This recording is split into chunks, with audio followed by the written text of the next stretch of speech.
If I were to bet on Game 2 of the Lakers-Nuggets series, I would have definitely bet on LA to grab a bounce-back win and also get a necessary road victory last night.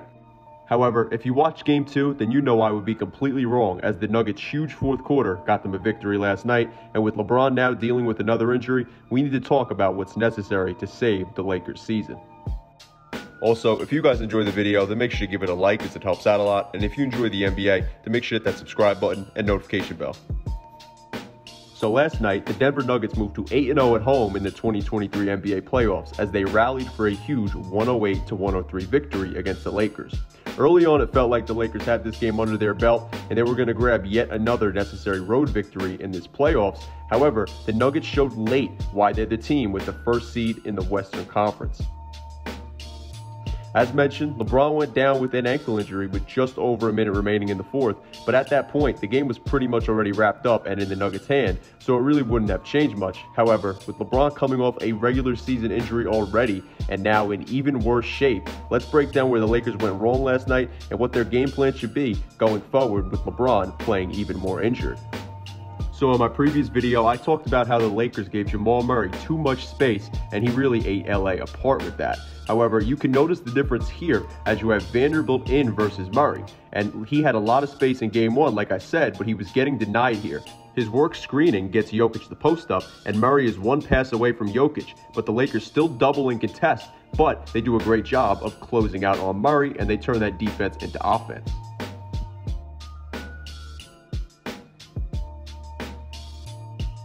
Vanderbilt once again on the next play showed off his great defense as he sided Murray and really was able to make him turn this ball over with the pressure he applied. It really felt like the Lakers had a great film study after game one. As you can see, one of the things they lacked was physicality versus Denver's movement. However, they had it going here. Another thing the Lakers lacked in game one was quick decision making from their guards, as well as Reeves hitting the necessary shots he had to hit. And right here, he hits this beautiful three over Jamal Murray. After game one, Mike Malone talked about the adjustments the Lakers would throw at him and how Denver would adjust as well. And right here, the Lakers went back to what they did in game one with an empty corner pick and roll. But you can see the adjustment here versus game one as Bruce Brown gets pulled over ASAP and Aaron Gordon is right at the nail. And while Reeves does get a good look, Denver's closeout defense was excellent. Denver knew what LA would anticipate against them and they made the necessary adjustments. As you can see, they had great movement here with Vanderbilt being active defensively and anticipating a switch with LeBron, but instead Murray slips out and gets a beautiful three. The Nuggets don't have too many flaws, but one of their issues is the way they defend double penetration, and it seemed like the Lakers knew that, as they go with the double penetration and they attack the closeout and Rui scores here. One thing the Lakers love to run is LeBron as a screener, and Denver did a very good job of defending the first action. However, you can notice the right side is clear for LeBron to drive, but he spins left to make sure someone helps, and he has a great pass to Rui Hachimura here. The anticipation from LA early was actually a strong point. As you can see, Jokic loops over the top, but you can watch the timing to set the screen as AD navigates, but it's a good job by LeBron to sit and work to contain. I talked about in my last video how Rui actually did a solid job on Jokic in game one, but it's clear that wasn't going to last forever against the two-time MVP. As you can see, there's great spacing here for the Nuggets with Gordon on the right side wing, and you can also notice that once Jokic reads it, he's able to attack right away, and there was not much that Rui could do. Rui was back on Jokic, this time in a post-up, and he knows that AD's going to help. But you can watch where Bruce Brown is when Jokic starts to drive, and then watch how Jokic gets his pass off.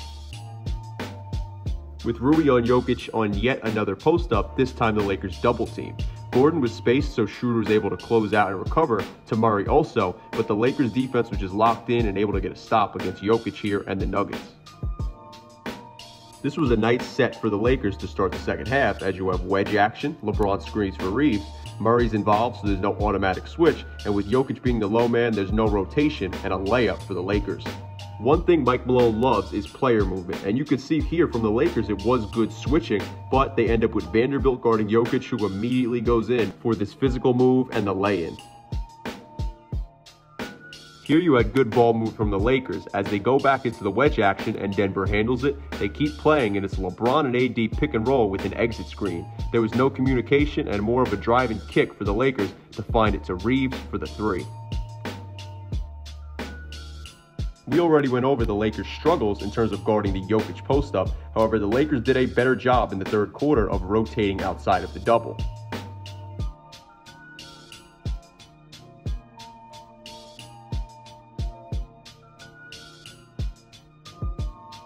The Lakers ran Rui on Jokic and AD on Gordon. Denver's counter is to go with the pick and roll and Gordon screening for Jokic on this play. There was no switch, the help comes in, and it's a kick to KCP for 3. This time they go with LeBron on Jokic, and the defense from the Lakers was solid here, as they double on the post-up, and the Lakers' help defense was really great last night.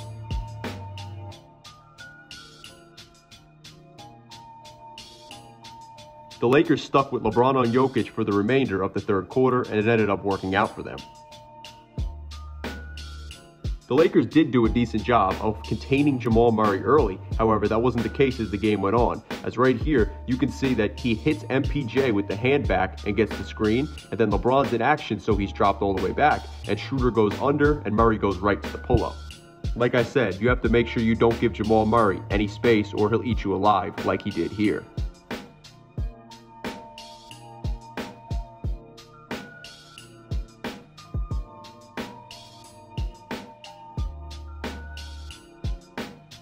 The Nuggets up their defense as the Lakers go with elbow action here, and you have Reeves screening for LeBron to get Murray in action, and with no switch, AD still looks to throw. However, the good defense from Gordon and Murray ends up turning defense into offense for Denver. I don't even think the Lakers did a terrible job of guarding Jamal Murray here. However, you can't give him a single inch of breathing room or space or he'll hurt you.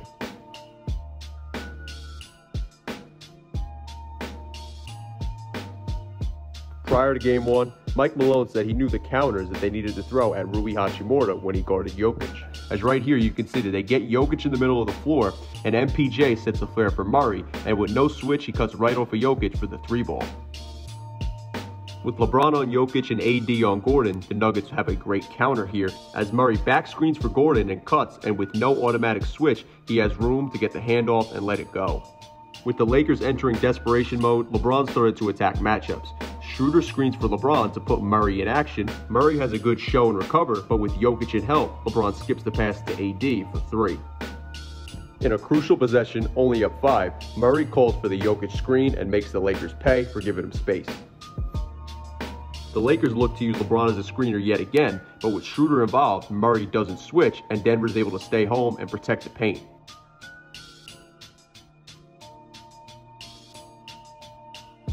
Like mentioned earlier, LeBron was hurt, and this was the play that he got hurt on and rolled his ankle.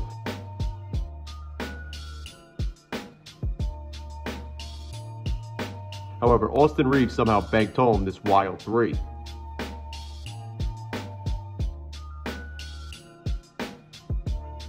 Murray came right down though and went back to work against Schroeder as he did all night and was able to draw the foul, which essentially ended the game, as AD got an open 3 the next time down, as you could see, but what would have cut the lead to 1 was off the mark, and the chaos ensued as LeBron would then get a steal and miss the lay-in, which was basically when the night was done, and so were LA's chances of grabbing a necessary road win.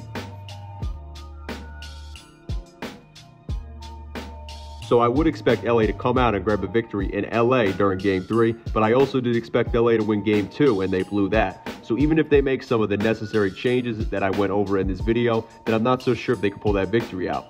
Denver once again won the rebound battle, and while they lost the turnover battle and the battle for points in the paint, they scored more second chance points and fast break points than LA did. And while the Lakers did a better job last night in those categories than they did in Game 1, as mentioned in the previous video, they need to actually win those battles, not lose them. It feels like signature performances or one signature performance from either LeBron, AD, or both of them is necessary for LA to win Game 3 at home. And if neither of them or both of them don't show up, then the Lakers could watch their season essentially end on Saturday in LA, as I can't see this Nuggets team blowing a 3-0 lead. I want to know though what you guys think about the Lakers or Nuggets, this series, or anything we talked about in the video or having to do with either team down below in the comment section. So let me know your thoughts down below. If you liked the video though, then please give it a like as it helps out a lot. And if you like the NBA, then make sure to hit that subscribe button and notification bell. That way you stay up to date with all the future content on my channel. Anyway guys, thank you so much for watching. I'm SCJ and I am out. Peace.